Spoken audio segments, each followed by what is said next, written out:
हरे कृष्णा। सभी को दंडवत प्रणाम। आप लोगों का श्रीमद् भागवतम के प्रथम स्कंद के अध्याय 19 में स्वागत है। अध्याय का नाम है श्री सुखदेव गोस्वामी का प्राकट्य। इसमें कल तक हमने देख लिया श्लोका नंबर 6। आज हम पढ़ेंगे श्लोका नंबर 7 और उससे आगे बढ़ेंगे। तो पहले हम मंगलाचरण करेंगे, तो आप लोग साथ में रिसाइट कर सकते हैं।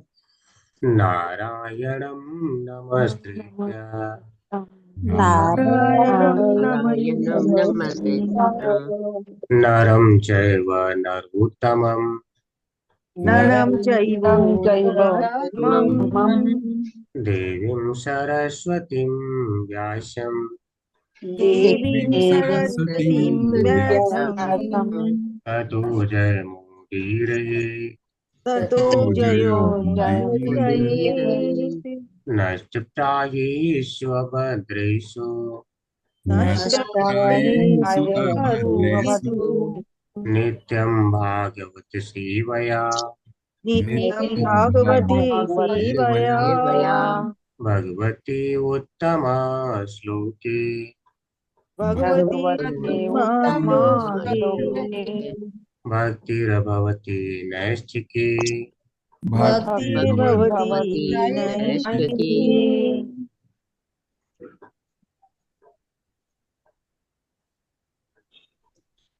तो हम देखने वाले हैं श्रीमद् भागवतम प्रथम स्कंध अध्याय 19 श्री सुखदेव गोस्वामी का प्राकृत श्लोका नंबर 7। तो एक बार इसको सभी रिसाइट कर सकते हैं।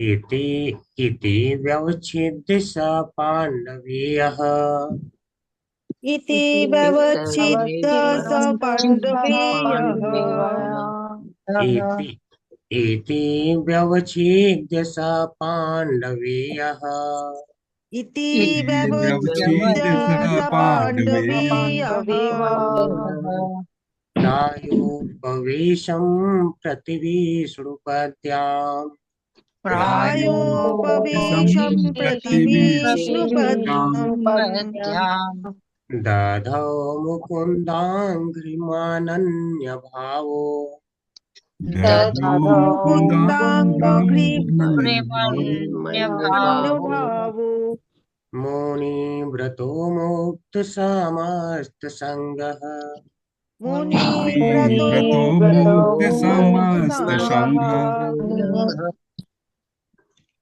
इति व्यवच्छेद्य स पाण्डवीयः इति इति व्यवच्छिद्य व्यवच्छेद्य स स पाण्डवेयः पाण्डवेयः प्रायोपवेशं प्रतिविष्णुपद्याम् प्रायोपवेशं प्रायोपवेशं प्रतिविष्णुपद्माम् प्रतिविष्णुपत्नम् दधौ मुकुन्दाङ्घ्रिमानन्यभावो दधौ दधौ मुकुन्दाङ्घ्रिमन्यभावो मुनिव्रतो मुक्तसमस्तसङ्गः मुनिव्रतो मुनिव्रतो मुक्तसमस्तसङ्गः मुक्तसङ्गः।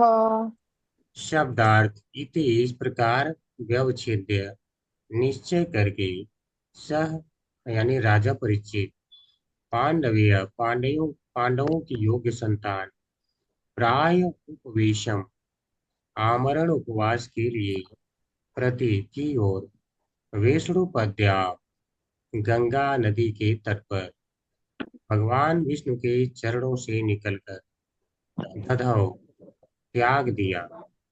मुकुंद अंग्रिम भगवान कृष्ण के चरण कमलों पर अनन्य अविचलित भाव आत्मा या भाव मुनि व्रत मुनि का व्रत लेकर मुक्त मुक्त समस्त सभी प्रकार की संगति से इस प्रकार पांडवों की सुयोग्य संतान राजा ने दृढ़ संकल्प किया और आमरण उपवास करने तथा भगवान कृष्ण के चरण कमलों में अपने आप को समर्पित करने के लिए वे गंगा नदी के तट पर बैठ गए, क्योंकि एकमात्र कृष्ण ही मुक्ति दिलाने में समर्थ है। इस प्रकार उन्होंने अपने आप को समस्त संगतियों तथा आसक्तियों से मुक्त करके मुनि का व्रत स्वीकार किया।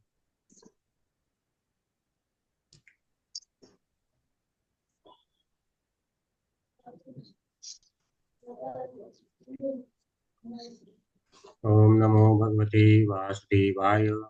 ओम नमो भगवते वासुदेवाय। ओम नमो भगवते वासुदेवाय।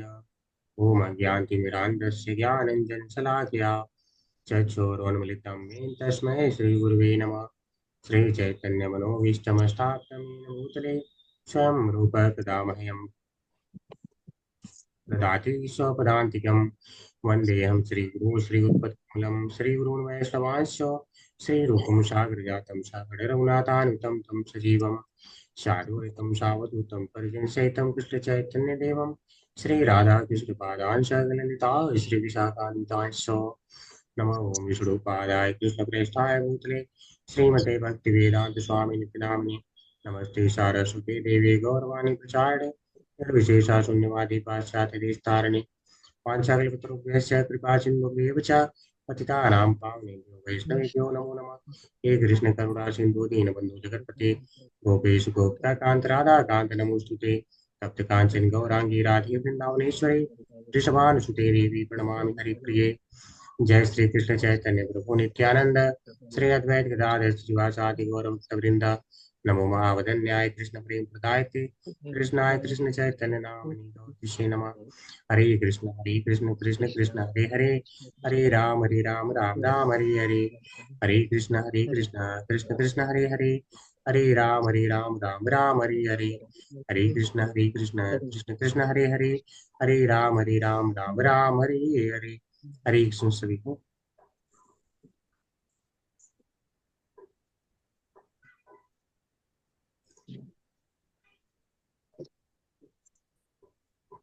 तो एक बार फिर से रिसाइट करेंगे। इति ववक्षिद्य स पाण्डवीयः इति इति भवच्छिद्य स पाण्डवेयः पाण्डवेयः प्रायोपवेशं प्रतिविष्णुपत्याम् प्रायोपवेशं प्रायोपवेशं प्रतिविष्णुपत्नाम् प्रतिविष्णुपाद्यं दधौ मुकुन्दाङ्घ्रिमानन्यभावो दधो दाधो मुकुन्दाङ्घ्रिमणोन्नभावो मुकुन्दाङ्घ्रिमनायो भावो मुनिव्रतो मुक्तसमास्तसङ्गः मुनिव्रतो मुक्तो मुनिव्रतो समासङ्गः। मुक्तसंसङ्गः। हरे कृष्णा सभी को। जो लोग रिसाइट करना चाहते हैं कर सकते हैं। हरे कृष्ण प्रभु जी सादर प्रणाम। इति व्यवच्छिदं स पाण्डवयः प्रायो प्रवेश प्रतिविष्णुपदं ततो मुकुन्दासङ्ग्रमण्यो भाव मुनिव्रत मुक्त समस्त संग। हरे कृष्ण प्रभु जी सादर हरे प्रणाम। कृष्ण प्रभु जी। इति व्यवच्छिद स पाण्डवेय त्रय प्रवेशं प्रति विष्णुपदं दधो मुकुन्दं भीमन्यभाव मुनिव्रत मुक्त समस्त संग। हरे कृष्ण प्रभु जी। हरे कृष्णा प्रभु जी, दंडवत प्रणाम।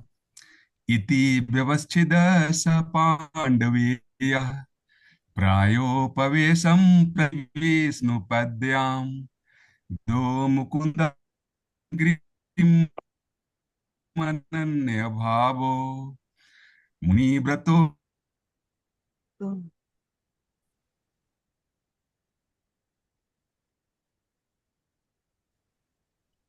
हरे कृष्णा हरे प्रभु जी। हरे कृष्णा प्रभु जी। इति ववच्छिद्य स पाण्डवेयः प्रायो प्रवेशं प्रतिविष्णुपदां दधौ मुकुन्दाङ्गाङ्घ्रिमनन्यभावो मुनिव्रतो मुक्तो समस्तसङ्गः। हरे कृष्णा। हरे कृष्ण प्रभु जी। इति ववच्छिद स पाण्डवेः प्रायो उपवेशं प्रति विष्णुपादं दधौ मुकुन्दाग्रिमा अन्नान्नो भावो मुनिव्रतो मुक्तो समस्त षण्डः। हरे कृष्ण। हरे कृष्णा प्रभु जी। इति विवञ्चित सा पाण्डवेय प्रायो प्रवेशं प्रतिवेष्णुपदं ददो मुकुन्द अनन्य भाव मुनिव्रतो मुक्त समस्त संग। हरे कृष्ण।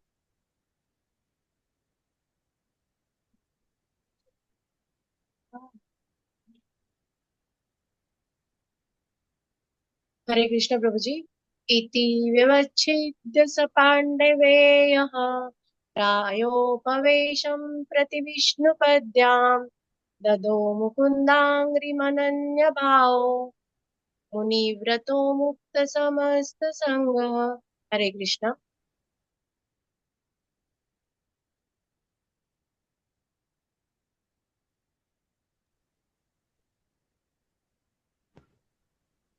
हरे कृष्णा सभी को। आप लोगों ने बहुत अच्छा रिसाइट किया। अब हम आगे बढ़ेंगे, विषय समझेंगे। तो इसके पहले हमने दो श्लोकों में यह समझा कि जो महाराज परीक्षित है वह भगवान श्री कृष्ण के चरण कमलों को ही सबसे श्रेष्ठ उन्होंने माना और उन चरण कमलों को प्राप्त करने की इच्छा लेकर के वह गंगा नदी के किनारे जाकर के बैठ गए। ठीक है। तो कृष्णांग्रि सेवाम अधिमन्यमानः, यानी भगवान कृष्ण के चरण कमलों की सेवा को ही सबसे ज्यादा श्रेष्ठ माना। तो गंगा नदी के क्यों तट पर जाकर के बैठ गए, करना था चरणों की सेवा। तो इसके उत्तर में कहते हैं उपाविशत प्रायम अमर्त नद्या, क्योंकि वह अमर्त नद्याम अर्थात जो गंगा नदी है वह भगवान श्री कृष्ण के चरण कमल से ही आती है। तो वहां बैठने का अर्थ है कि चरण कमल तक लेकर के वह नदी पहुंचा देगी। तो यह भाव है कि गंगा नदी इतनी श्रेष्ठ क्यों है, उसका सेवन क्यों करना चाहिए, उसको प्रयोग में क्यों लाना चाहिए, या सदियों सदियों से आज अगर गंगा का जल प्रयोग में लाया जा रहा है तो उसका कारण क्या है। क्योंकि भगवान कृष्ण के वह चरण कमलों से आ रही है। वामन रूप में जब भगवान आए थे तो उनके चरण कमलों से आई थी। यह कहानी आप जानते हैं, जो नहीं जानते हो उनको भागवतम में बाद में मिल जाएगा। इसके बाद हमने क्या देखा था कि जो गंगा नदी है उसका जल भगवान श्री कृष्ण के चरणों में अर्पित तुलसी और रेणु अर्थात धूल को मिश्रित करके लेके आता है। इस कारण से वह सबको पवित्र करने की क्षमता रखती है। गंगा नदी अर्थ पुनात यानी पवित्र करने की क्षमता रखती है। लोकान सभी लोगों में, उभय जो ऊपर या नीचे के लोग हैं सभी को, और सभी लोगों को भी, स ईशान भगवान शिव सहित भी।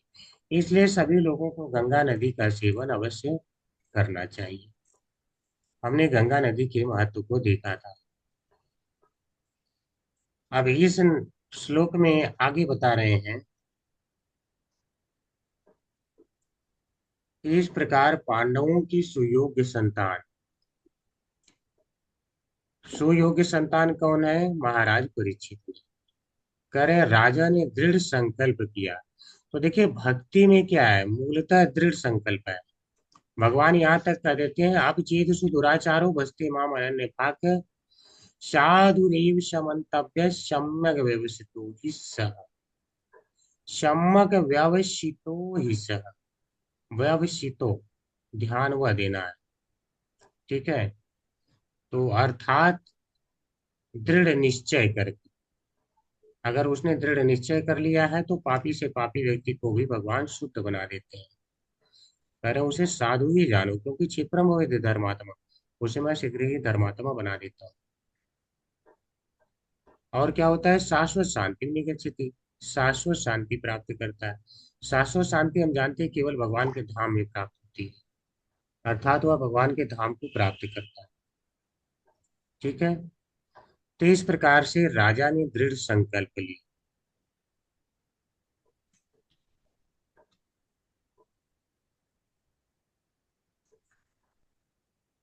और यहाँ उस दृढ़ संकल्प को बताने के लिए व्यवच्छेद शब्द का प्रयोग किया गया है। व्यवच्छेद का अर्थ होता है दृढ़ संकल्प। और आमरण उपवास करने तथा भगवान कृष्ण के चरण कमलों में अपने आप को समर्पित करने के लिए। तो आप देखिए, भगवान कृष्ण के चरण कमलों में अपने आप को समर्पित करना है, उसके लिए अब आमरण उपवास पर बैठ गए कि अन्य अब कुछ चाहिए ही नहीं। ठीक है, अन्य देवी देवता के पास तो जाना छोड़ दो, अन्य कोई और विधि को अपनाना तो यह छोड़ दीजिए। अब यहाँ तक कि अन्न और पानी भी नहीं चाहिए, यानी केवल निर्भर किस पे हो गए, भगवान पर ही निर्भर हो गए। तो अपने आप को कृष्ण के चरण कमलों में समर्पित करने के लिए वे गंगा नदी के तट पर बैठ गए। तो वहां पर वह बैठ गए, और गंगा नदी को यहाँ पे बताया गया है विष्णु पद्याम। विष्णु पद्याम जो भगवान विष्णु के चरण कमलों से आती है। ठीक है, देखिए, जब विष्णु कहा जाता है या वामन देव कहा जाता है या कृष्ण कहा जाता है, तो सबको हम एक ही मान के चलते हैं, क्योंकि एक ही भगवान उस लीला को करने के लिए उस रूप में आते हैं। तो हम एक ही मानते हैं। तो इसमें डाउट नहीं करना कि यहाँ विष्णु पद्याम क्यों लिख दिया। ठीक है, बैठ गए क्योंकि एकमात्र कृष्ण ही मुक्ति दिलाने में समर्थ। तो इसलिए बैठ गए हैं क्योंकि अगर वास्तविक मुक्ति चाहिए तो भगवान कृष्ण ही है जो मुक्ति देते हैं, अन्यथा अन्य साधन हैं, वे भगवत धाम नहीं दे सकते। भगवान के चरण कमलों में वे डायरेक्ट सेवा नहीं दे सकते कि हमको सेवा प्राप्त हो जाए। कोई बोलता है संसार के कष्टों से उबार कर ले जाएंगे, निर्विशेष ब्रह्म के पास ले जाने की बात करता है। तो पता न क्या इस तरह की बातें करते हैं, अन्य साधन है। कोई बोलता है कि अपने हृदय में परमात्मा के दर्शन करो, ध्यान योग, तो ज्ञान योग, तो क्या क्या मतलब साधन बनाए गए। तो कह रहे हैं सारे साधनों से ऊपर केवल उन्होंने क्या माना था, भगवान कृष्ण के चरण कमलों की सेवा करना ही माना था। कृष्णांग्र सेवाम अधिमन्य माना, अर्थात भगवान कृष्ण की सेवा को ही सबसे श्रेष्ठ माना। और यहाँ पे बता रहे हैं श्रील सूत गोस्वामी क्या कर रहे हैं कि भगवान कृष्ण ही एकमात्र है जो मुक्ति दिलाने में समर्थ है। इस प्रकार उन्होंने अपने आप को समस्त संगतियों तथा आसक्तियों से मुक्त करके मुनि का व्रत स्वीकार किया। तो जब भगवान को पाना होता है तो इस संसार की सारी वस्तुएं छोड़ना ही होता है। ठीक है, अब लेवल वन वाले को नहीं बताया जा सकता, कोई ऐसा तो नहीं जो लेवल वन में है। भगवान को पाना है तो उसके लिए इस संसार की आसक्ति त्यागना ही होता है। और आप देख रहे हैं कि इनकी आसक्ति को त्यागने के लिए इनको तो प्राण छोड़ने तक का श्राप जो है भगवान ने ही दिलवाया प्लान करके। ठीक है, एवरीथिंग इज प्लान। तो भक्त के जीवन में जो कष्ट आते हैं वो कर्म के कारण नहीं आते, वे भगवान के द्वारा ही प्लान किए जाते हैं। और उसका एकमात्र उद्देश्य होता है कि भगवान अपने चरण कमलों में उसे लाना चाहते हैं। अब अपने पास बुलाने का समय आ गया, तो यही उद्देश्य होता है, ताकि वह सारी आसक्ति त्यागे। तो इस प्रकार उन्होंने अपने आप को समस्त संगतियों तथा आसक्तियों से मुक्त करके मुनि का व्रत स्वीकार किया। देखिए, मुनि का व्रत का कई अर्थ होता है, लेकिन हम यहाँ एक अर्थ लेंगे, मौन व्रत। ठीक है, मौन व्रत का अर्थ ये होता है कि अब अगर कुछ बोलेंगे तो केवल भगवान कृष्ण के बारे में ही बोलेंगे, और अगर कुछ सुनेंगे तो केवल भगवान कृष्ण के बारे में ही सुनेंगे, इसके अलावा कुछ नहीं। मौन होने का अर्थ ये कभी नहीं होता है कि अब व्यक्ति बोलेगा ही नहीं। मौन का अर्थ होता है कि बोलेगा तो कृष्ण के बारे में बोलेगा, यह अर्थ होता है। तो थोड़ा सा संस्कृत देख लेते हैं। इति यानी इस प्रकार से गंगा नदी का जो महत्व बताया गया, कितना महत्व है वहां बैठ के, तो उसको कह रहे हैं इस प्रकार। जब इतना महत्व है तो व्यवच्छेद है, यानी उन्होंने निश्चय कर लिया, किसने, श अर्थात महाराज परीक्षित ने, पांडवीय अब ये बहुत रुचिकर बात है। पांडवीय यानी पांडवों की योग्य संतान।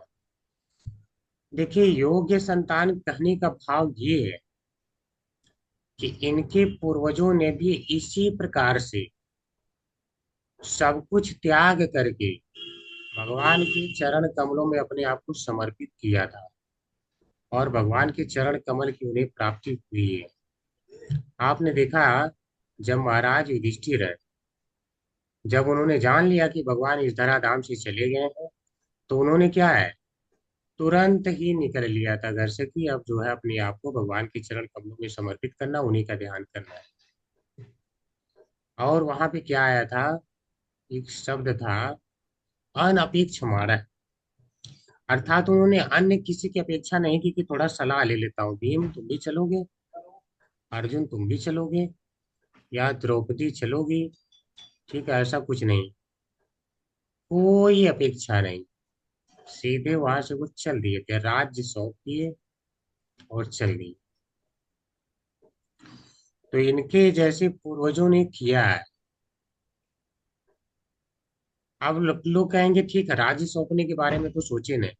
तो राज्य सौंपने के बारे में इसलिए सोचे क्योंकि वह कृष्ण की इच्छा से राज्य कर रहे थे, और वह ये मान के चल रहे थे कि यह कृष्ण का ही राज्य है। मुझे तो केवल जिम्मेदारी दी गई है कि धर्म पूर्वक बस यह शासन कर लूं, लोगों को कृष्ण के मार्ग पे लगा सकूं, भक्ति के मार्ग पे लगा सकूं। इसलिए उसमें डिस्टरबेंस न आ जाए, केवल यही सोचा, और कुछ नहीं सोचा उन्होंने। तो करें, ये योग्य संतान है क्योंकि इन्होंने भी कुछ नहीं सोचा और निश्चय किया कि मुझे भगवान के चरण कमलों की प्राप्ति करनी है। इसलिए कि करें पांडवीय, अर्थात उनके योग्य संतान।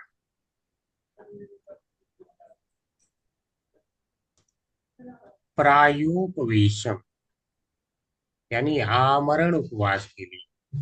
तो उपवास ले लिया, आमरण। जो हम अगर कोई ये सोचे कि चलो भूख और प्यास के कारण ही उन्होंने सर्प को रखा, तो उन्हें यह समझ जाना चाहिए कि उसके बाद जब वो भूखे प्यासे आए, सोचते विचारते, और जब उन्हें पता चला, तब से वो भूखे प्यासे फिर आमरण उपवास रह ली। अर्थात यह भाव है कि यह भगवान की इच्छा से ही सारा हुआ कि उस समय वह सर्प वहां पे रखे हैं। और कारण, बाह्य कारण लोगों को दिखता है कि भूख और प्यास के कारण। अगर किसी को इतनी ही तीव्र भूख प्यास होगी, तो 7 दिन तक क्या बिना खाए पिए रह जाएगा? और वो भी मन लगा के भगवान कृष्ण के बारे में प्रश्न करेगा, अच्छे अच्छे प्रश्न, और इतनी अच्छे से कथाएं सुनेगा। ऐसा संभव नहीं। ठीक है। तो इस प्रकार से प्रति विष्णु पद्याम की ओर, विष्णु पद्याम जो भगवान की चरण कमलों से निकल करके आती है नदी, ठीक है, वहां पर जाकर के बैठ गए ताकि भगवान कृष्ण की ओर जो है वो आराम से पहुंच सके, चरण कमलों की प्राप्ति हो सके।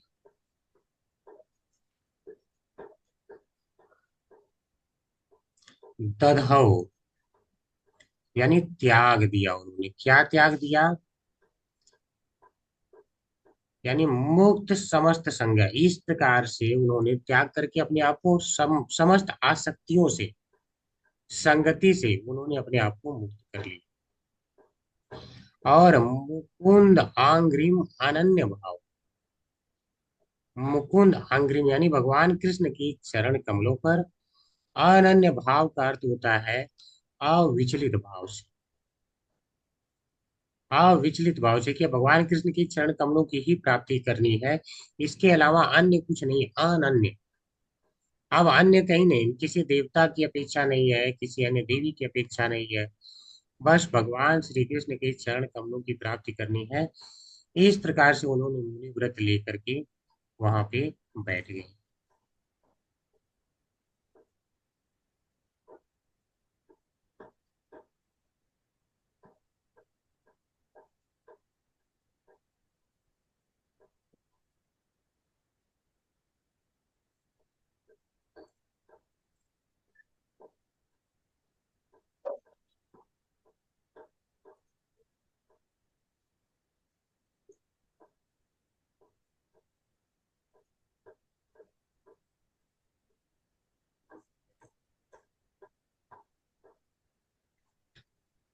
श्रीधरी। इस तरह से गंगा नदी के तट पर आमरण अनशन का निश्चय करके पांडवीय पद का प्रयोग करके उनके वंश के औचित्य को बतलाया गया है। पांडवीय कहने का अर्थ यह है कि उनके वंश का औचित्य महत्व ज्यादा था, यानी उन्होंने ऐसा ही किया था और आज ये ऐसा कर रहे हैं, अर्थात परंपरागत चल रहे हैं। इन्होंने उनसे अलग मार्ग को नहीं अपनाया। अनन्य भाव अर्थात उनका श्री भगवान को छोड़कर किसी दूसरे में भाव नहीं था, यानी केवल कृष्ण के चरण कमलों पे ध्यान है तो मुझे भगवान कृष्ण की ही प्राप्ति करनी है, किसी दूसरे में नहीं। जो थोड़ा बहुत लोग रखते हैं ना, थोड़ा इधर भी कर लेते हैं, थोड़ा उधर भी कर लेते हैं, ठीक है। कोई अन्य देवी देवता कोई नाराज न हो जाए, कोई प्रभु जी माता जी नाराज न हो जाए, कोई नाराज नहीं होगा। भगवान आपसे खुश है तो कोई नाराज नहीं। वे मौन व्रत धारण किए हुए थे। मौन व्रत, ठीक है। उनकी सब ओर से आसक्ति भी समाप्त हो गई, स्पष्ट है। सारार्थ दर्शिनी, यानी श्रील जीव गोस्वामी क्या कहते हैं, देखते हैं। बैठने अर्थात गंगा तट पे ही स्थित होने तथा उपवास करने का निश्चय करके उन्होंने अनन्य भावों अर्थात कर्म, ज्ञान अथवा अन्य देवताओं का विचार नहीं किया, अर्थात उनका आश्रय नहीं लिया। इन्होंने थोड़ा सा अनन्य भाव का अर्थ और लिया। करें अन्य देवताओं का तो विचार नहीं किया, ये ठीक है। अन्य जो साधन होते हैं उनका भी विचार नहीं किया, यानी कर्म, कर्म के माध्यम से कुछ प्राप्त कर लेना या ज्ञान के माध्यम से मुक्ति प्राप्त करना, ये साधन भी उन्होंने नहीं अपनाया। अर्थात अन्य अभिलाषिता शून्यम ज्ञान कर्मादि अनावृतम, ज्ञान और कर्म इत्यादि को भी उन्होंने नहीं अपनाया, ठीक है। केवल किया तो क्या है, आनुकूलेन कृष्णानुशीलनम भक्ति उत्तमा, और वही उत्तम भक्ति होती है। तो देखिए जो भक्ति रसावली सिंधु में कहा गया है श्रील रूप गोस्वामी के द्वारा, वो यही बात है। अर्थात अन्य कोई अभिलाषा, अन्य कोई साधन की अपेक्षा कुछ न हो, केवल भगवान कृष्ण में ही हमारा ध्यान हो, यानी कृष्ण भावनामृत। अंततः यही साधन है, इसके अलावा कोई साधन नहीं।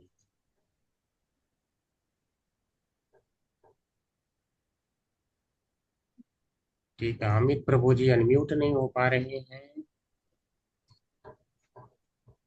अमित प्रभु जी हरे कृष्णा, कुछ कहना चाहते हैं प्रभु जी? हरे कृष्णा अमित प्रभु जी, कुछ कहना चाहते हैं? आपको दे दिया ऑप्शन मनी अनम्यूट का। प्रभु जी वो पहले मंत्र गा रहे थे उस टाइम पे किया था, तो अभी तो नहीं। जी ठीक है, जी। कोई बात नहीं। आप जानते हैं क्लास में कुछ डिस्टरबेंस होता रहता है, तो उनके लिए हमने ऑप्शन को ही हटा दिया था।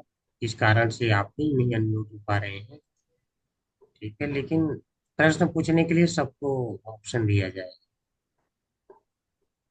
प्रश्न के टाइम में सबको ऑप्शन मिले। ठीक है, हम तात्पर्य पढ़ेंगे। हरे कृष्णा प्रभु जी एक एक करके तात्पर्य पढ़ने का मौका दे सकते हैं और उन्हें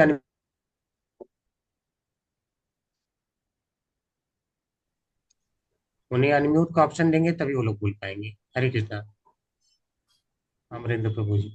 हरे कृष्णा माता जी। सुमंगला माता जी आप पढ़ें।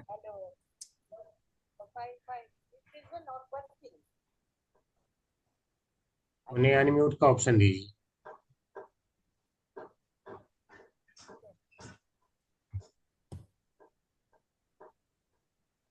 नहीं दे पा रहे हैं आप?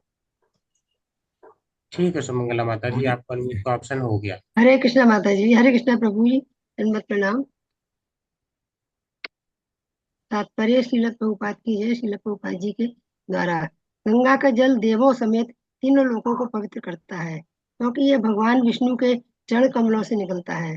भगवान कृष्ण विष्णु तत्व के स्रोत हैं, अतएव उनके चरण कमलों की शरण मनुष्य को ब्राह्मण के प्रति राजा द्वारा किए गए अपराध सहित समस्त पापों से उबार सकती है। अतएव महाराज परीक्षित ने मुकुंद अथवा मुक्तिदाता भगवान श्री कृष्ण के चरण कमलों का ध्यान करने का निश्चय किया। गंगा या यमुना नदी के तट मनुष्य को भगवान का निरंतर स्मरण करने का एकमात्र। प्रभु जी स्क्रॉल करेंगे थोड़ा सा। भगवान के चरण कमलों का ध्यान करने का अर्थ है समस्त पूर्व पापों के प्रभावों से मुक्त होना। भौतिक जगत में ऐसी परिस्थितियां बन जाती हैं कि मनुष्यों से जाने या अनजाने पाप हो ही जाता है, और इसके सर्वश्रेष्ठ उदाहरण है स्वयं महाराज परीक्षित, जो माने हुए एक निष्पाप पवित्र राजा थे, किंतु वे कोई त्रुटि करना न चाहते हुए भी अपराध के शिकार हो गए। उन्हें शाप भी दिया गया, किंतु चूंकि वे भगवान के बहुत बड़े भक्त थे, अतएव जीवन की ऐसी प्रतिकूलताएं भी अनुकूल से हो गई। सिद्धांत यह है कि मनुष्य को जानबूझकर अपने जीवन में कोई भी पाप नहीं करना चाहिए और अविचल भाव से भगवान के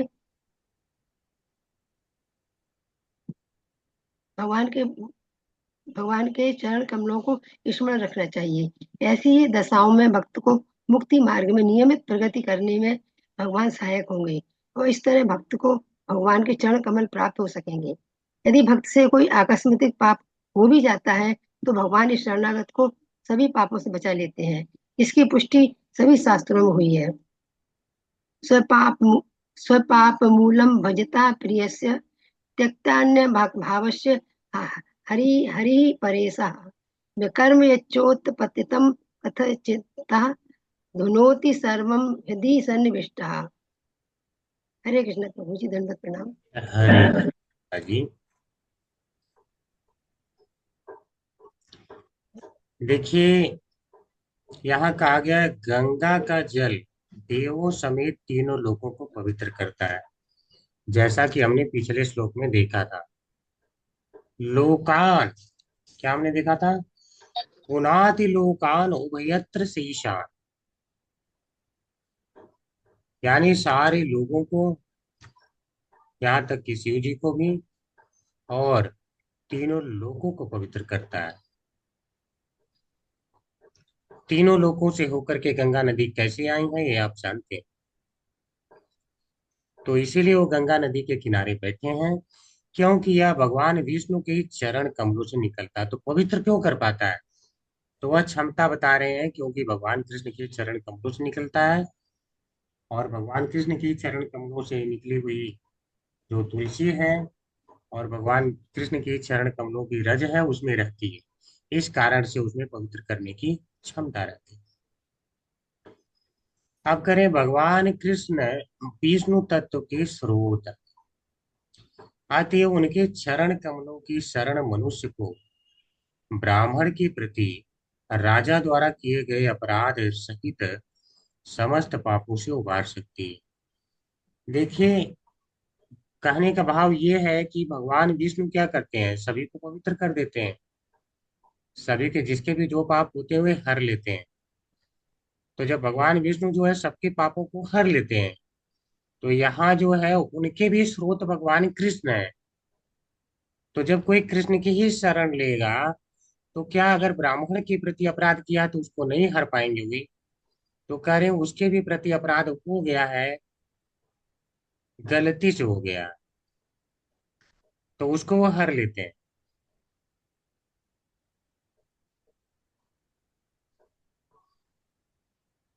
अतएव महाराज परीक्षित ने मुकुंद, मुकुंद का अर्थ ही होता है मुक्तिदाता, अर्थात भगवान मुक्तिदाता है।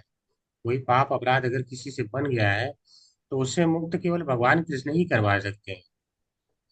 भगवान श्री कृष्ण के चरण कमलों का ध्यान करने का निश्चय किया। ठीक है, व्यवच्छिद्य अर्थात निश्चय शब्द की व्याख्या कर रहे हैं। तो निश्चय करना जरूरी है। जो निश्चय नहीं करता, आज क्लास करेंगे कल नहीं करेंगे, आज का रिकॉर्डिंग सुनेंगे कल का नहीं सुनेंगे, तो फिर उसके लिए फिर भगवान जो है उस भाव में नहीं रहते हैं जिस तरह से शुद्ध भक्त के लिए।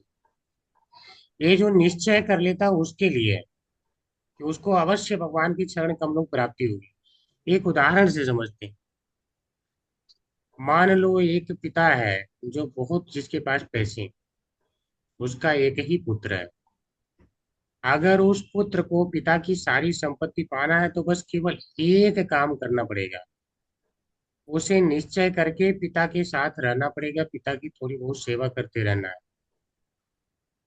मतलब बने रहना, वहां निश्चय करके रहना है, तो उसकी संपत्ति स्वतः ही उसे प्राप्त हो जाएगी, कुछ अलग से मेहनत करना नहीं।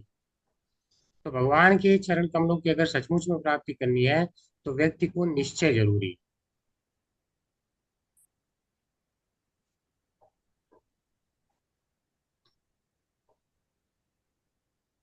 गंगा या यमुना नदी के तट मनुष्य को भगवान का निरंतर स्मरण करने का एक अवसर प्रदान करते हैं।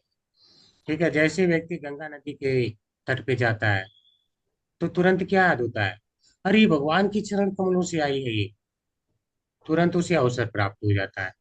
और अगर गंगा नदी पे लगातार हुआ रह रहा है तो उसको लगातार ही वो स्मरण है।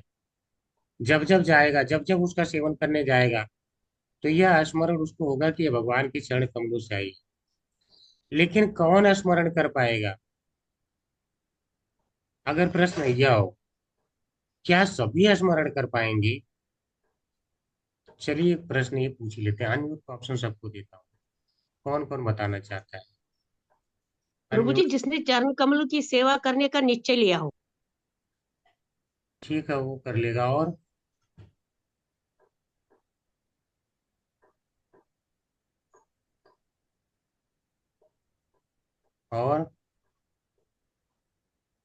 प्रभु जी, जो भागवत हो, जैसे परीक्षित महाराज।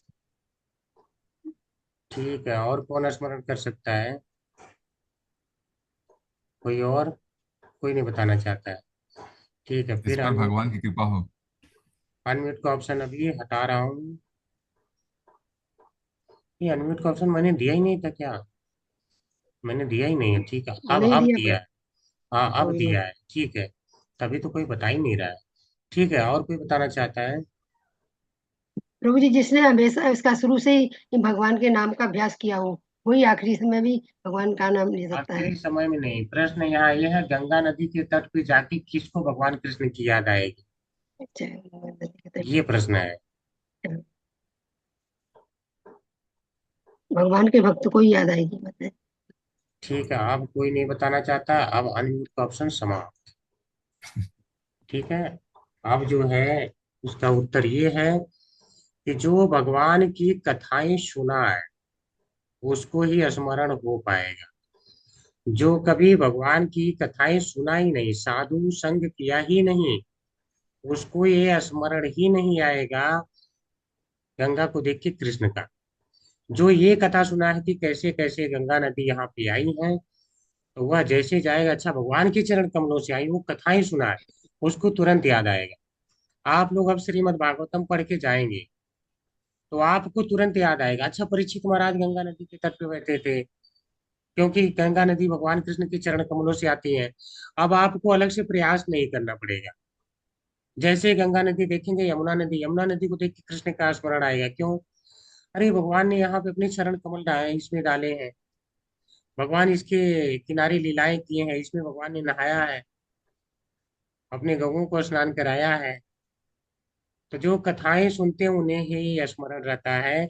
इसलिए श्रीमद् भागवतम सुनना बहुत आवश्यक है, अगर जो वास्तविक कल्याण अपना चाहते हैं उनके लिए, क्योंकि यही एक माध्यम है कि बिना प्रयास के कृष्ण का स्मरण रहता है भगवान की कथाओं के माध्यम से, अलग से कोई प्रयास नहीं करना पड़ता है। तो इसलिए ये लाइन बहुत ही आवश्यक है जानना, कि गंगा या यमुना नदी के तट पर मनुष्य को भगवान का निरंतर स्मरण करने का एक अवसर प्रदान करते हैं। ये तट जो है अवसर प्रदान करते हैं। ठीक है, महाराज परीक्षित ने अपने आप को सभी प्रकार की भौतिक संगति से विलग कर लिया और भगवान कृष्ण की चरण कमलों का ध्यान किया, और यही मुक्ति का मार्ग है। एनापवर्गम अदब्र बुद्धि। ठीक है।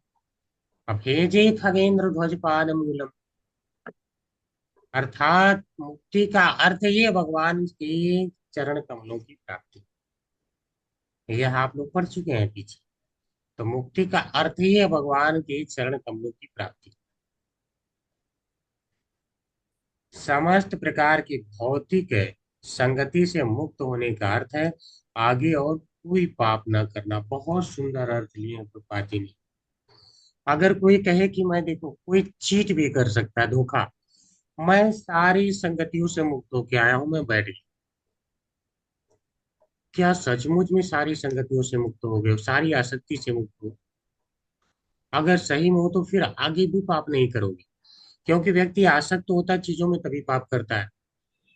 मान लो किसी को चोरी करना है, अगर उसकी आसक्ति नहीं होगी तो क्यों चोरी करेगा? और श्रीमद् भगवत गीता में हम क्या पढ़ते हैं? समलोष्ट कांचनम। अगर किसी का चाहे सोना पड़ा हो, मिट्टी पड़ा हो, ढेला पड़ा हो, जो भी पड़ा हो, सबको जो है भक्त समान समझता, वो लेगा ही नहीं लेगा। उसके लिए तो सोना भी ढेले के ही समान, तो क्यों जाएगा लेने? तो वो पाप ही नहीं करेगा कोई, आसक्ति नहीं है। तो आसक्ति से मुक्त होने का अर्थ है कि भविष्य में भी नहीं करेगा। भगवान के चरण कमलों का ध्यान करने का अर्थ है समस्त पूर्व पापों के प्रभावों से मुक्त होना। प्रभुपाद जी की देखिए बहुत सुंदर सुंदर बातें होती हैं। चरण कमलों का आप ध्यान कर रहे हैं, इसका अर्थ है कि पूर्व पापों के प्रभाव से आप मुक्त हो चुके हैं, आप तब कर पा रहे हैं। और इस बात को भगवान गीता में भी कहते हैं कि ईशाम त्वंतो गतम पापम जना नाम पुण्य कर्मणाम ते द्वंद्व मोह निर्मुक्ता भजन्ते माम दृढ़ता।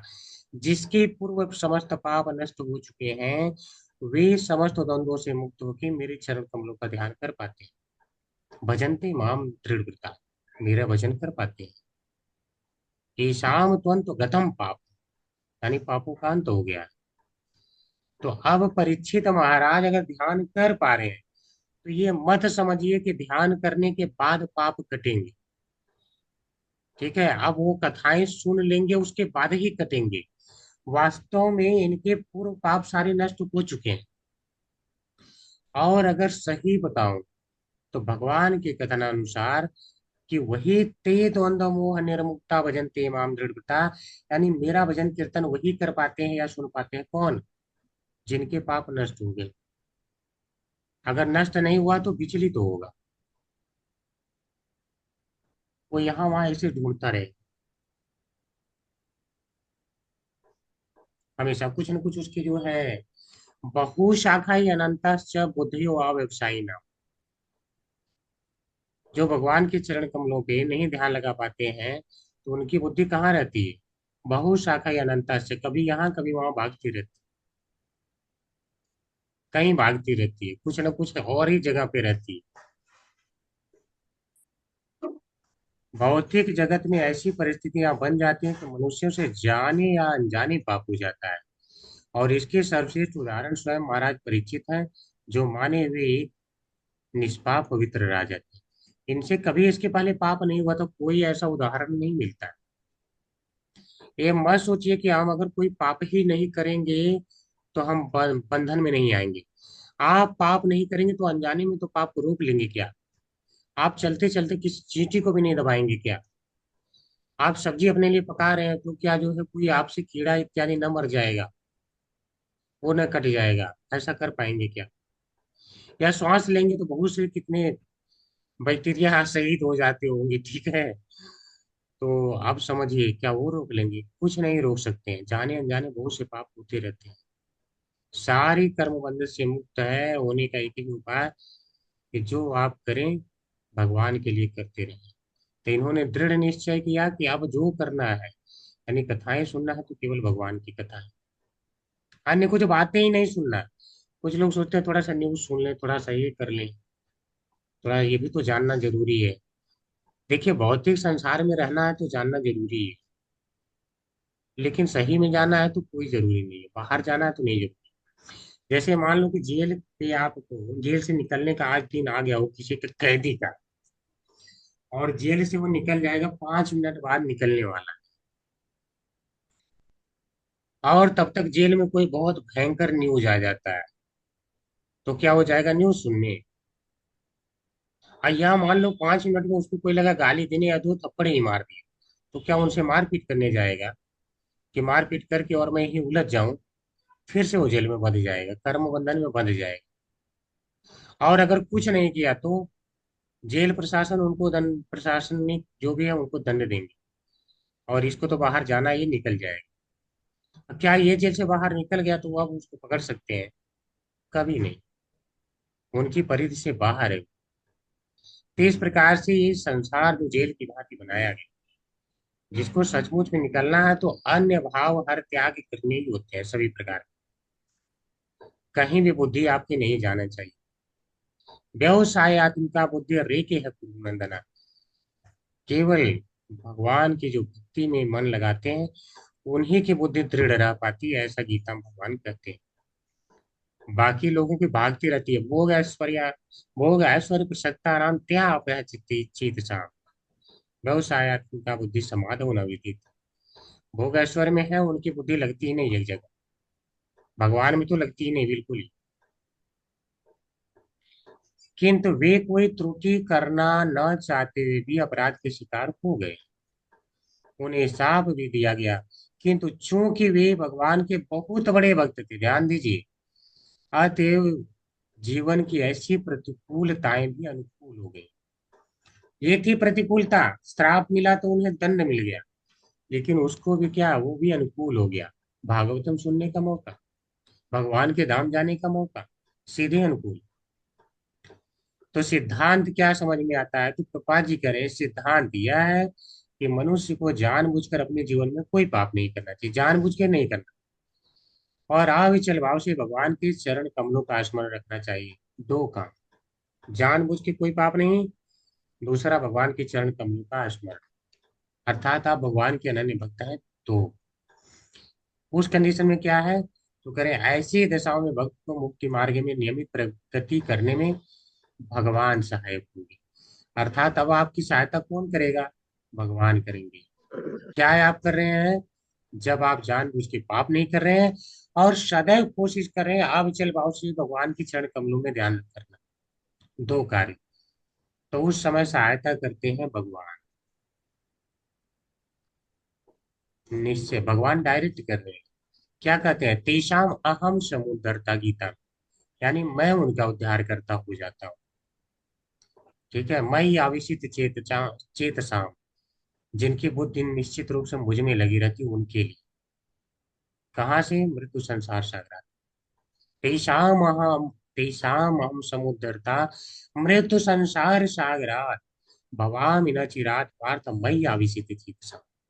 जिनकी बुद्धि मुझ में लगी रहती है उनका मैं डायरेक्ट करता हूँ, और इस तरह से भक्त को भगवान के चरण कमल प्राप्त हो सकेंगे। यदि भक्त से कोई आकस्मिक पाप हो भी जाता है तो भगवान इस शरणागत को सभी पापों से बचा लेते हैं। जो भगवान के शरण में वो भगवान बचाते हैं उसे। और इसकी क्या है, ये आप भागवतम में 11वें स्कंद में पढ़ने वाले हैं। ठीक है, कि स्वापाद मूलम भजतः प्रियस्य त्यक्त्वान्य भावस्य हरि परेशः विकर्म यत् चोत्पतितं कथंचित् दोनोति सर्वं हृदि सन्निविष्ट।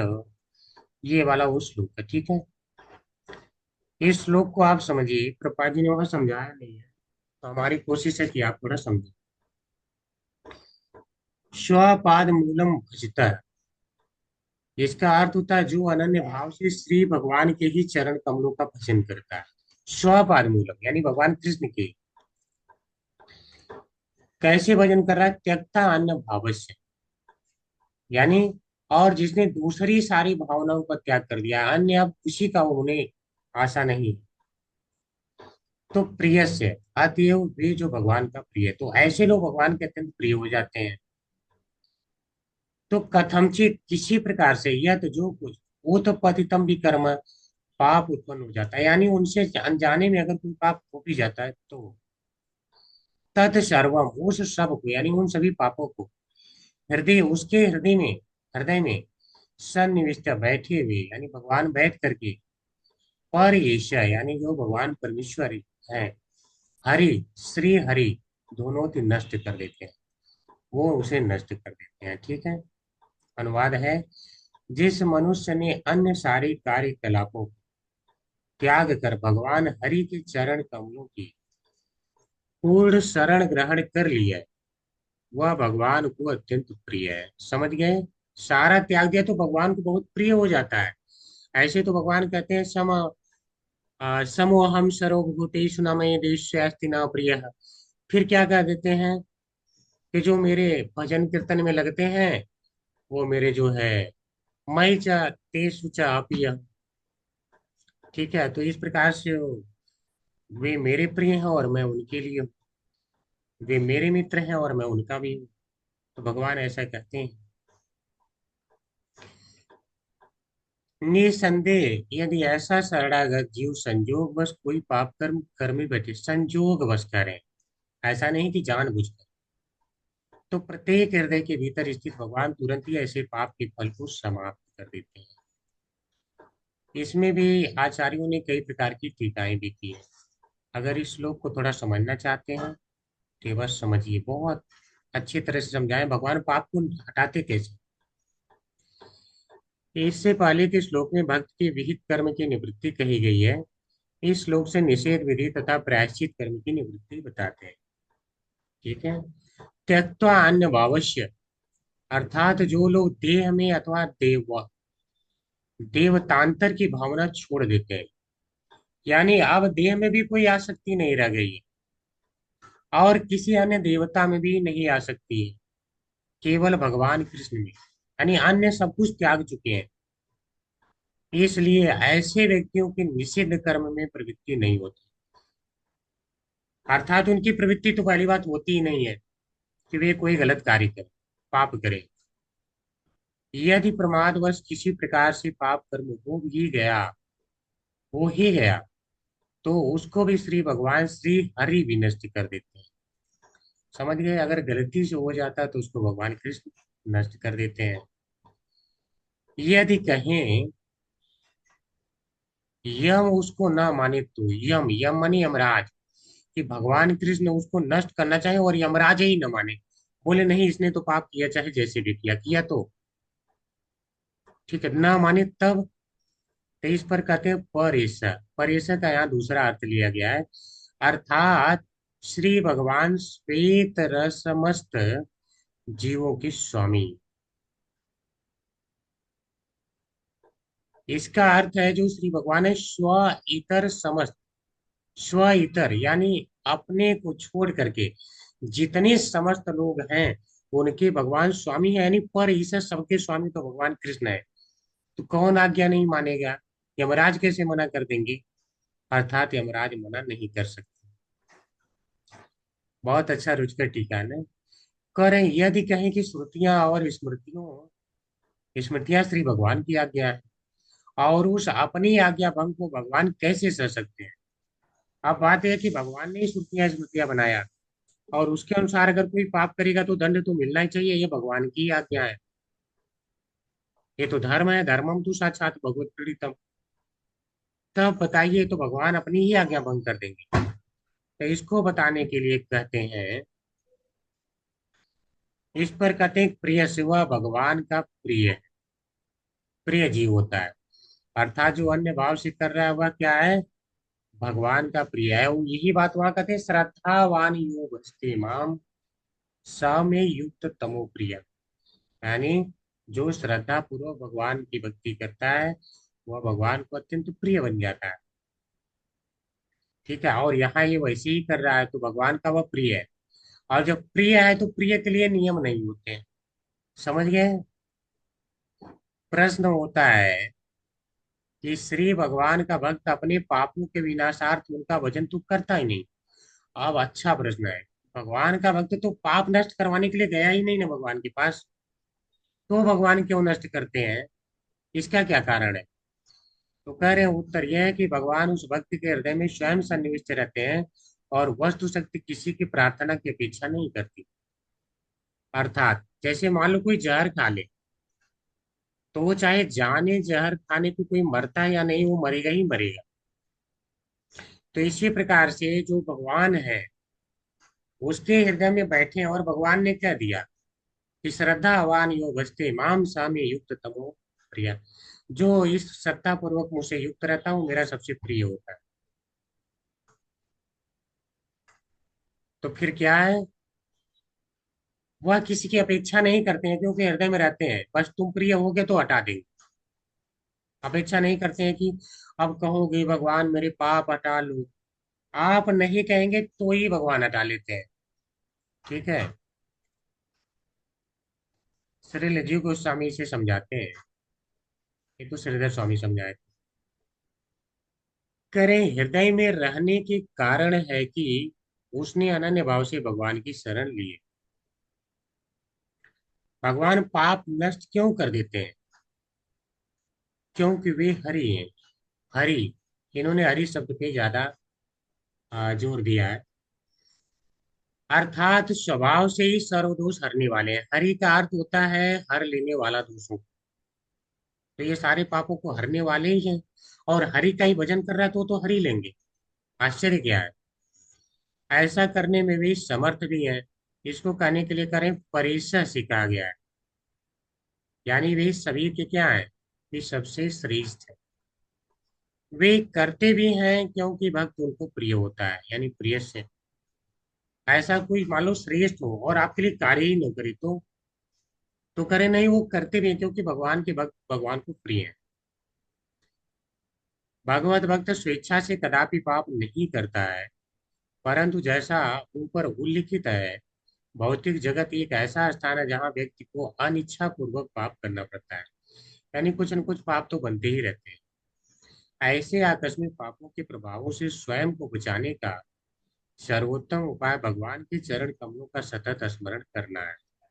ठीक है, जो स्मरण करना यही उपाय है। परंतु जो जानबूझकर, ये आपको जानना जरूरी है, परंतु जो जानबूझकर भगवान के आश्वासन के बल पर पाप करता है, वह अपने भक्त को पाप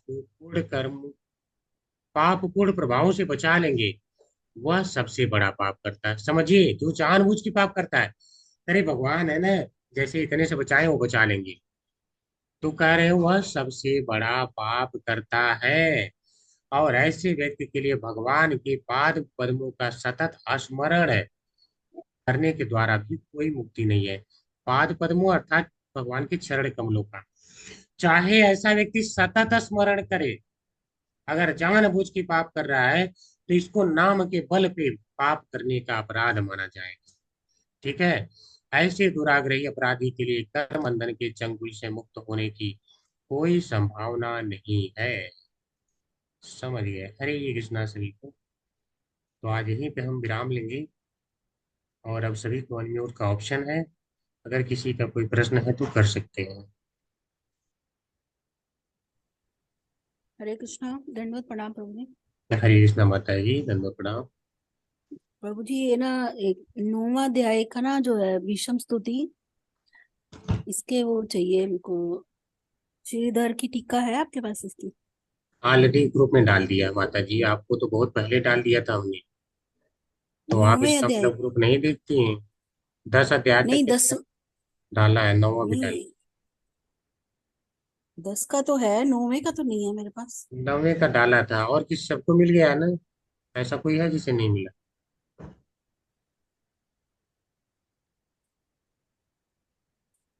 कोई ऐसा है जिसे नहीं मिला? कोई देखता ही नहीं इसका अर्थ ग्रुप।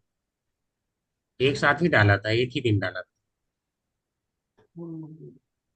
चलिए तो फिर मिला से। था, मिला है उसमें, चला मिला हुआ है है। ना? 10 तक मिला पूरा भेजा हुआ है प्रभु जी।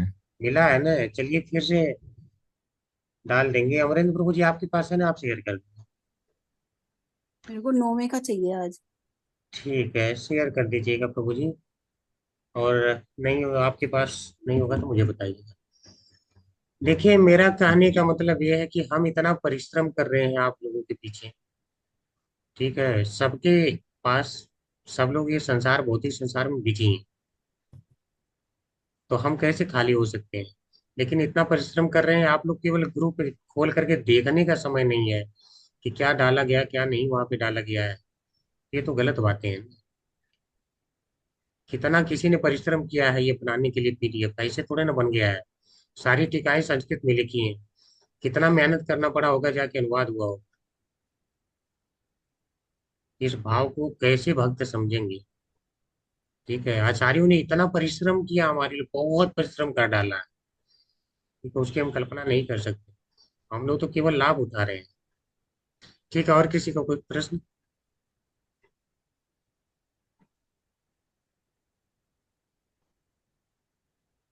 ठीक है, कोई प्रश्न नहीं है तो चलेंगे। जो क्विज आता है डेली, आप लोग उसे सॉल्व करते रहिए, हल करते रहिए, और आनंद उठाते रहिए क्विज का। हल करेंगे तभी आनंद आएगा। ठीक है, बाकी कम से कम इस ग्रुप में जितने आते हैं वो तो हल करें ही। बाकी लोग हैं, आशा करते हैं कि वो लोग भी करें तो अच्छा ही है। लेकिन अगर नहीं करते हैं तो हम फोर्स नहीं कर सकते किसी को। लेकिन हाँ, इतना मैं कहूंगा, किसी को शर्माने की आवश्यकता नहीं है कि अरे मेरा तो गलत हो गया तो क्या लोग सोचेंगे। कोई नहीं सोचेगा। आप गलत करेंगे तो आप सीखेंगे कि सही क्या है। गलती नहीं करेंगे तो कैसे सीखेंगे। तो गलती करके सीखना ज्यादा अच्छा है। ठीक है। जी कर रहे हैं, हम लोग कर रहे हैं। कोई सीखना ही ना चाहे तो उससे अच्छा गलती करके सीखे। और अगर वो भी नहीं करना है तो क्लास में जुड़े, कोई गलती नहीं होगी। जी, हरे कृष्णा माता जी कुछ कह रही हैं। सुमंगला माता जी कुछ कह रही हैं आप।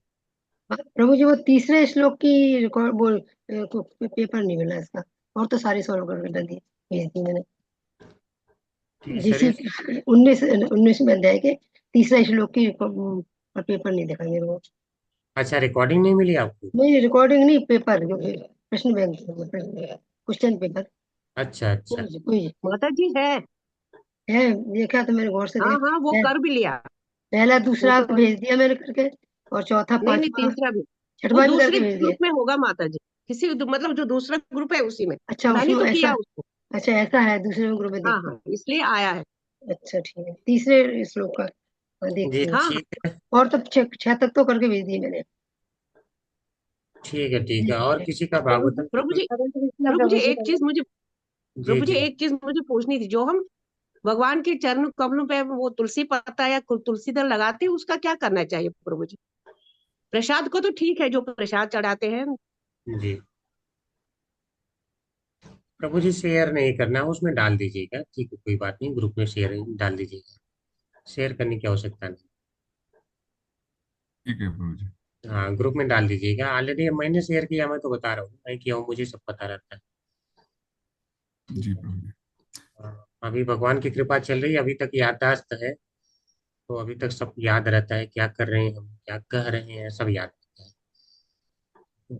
कोई नहीं, शेयर की आवश्यकता नहीं है, हटा लीजिए।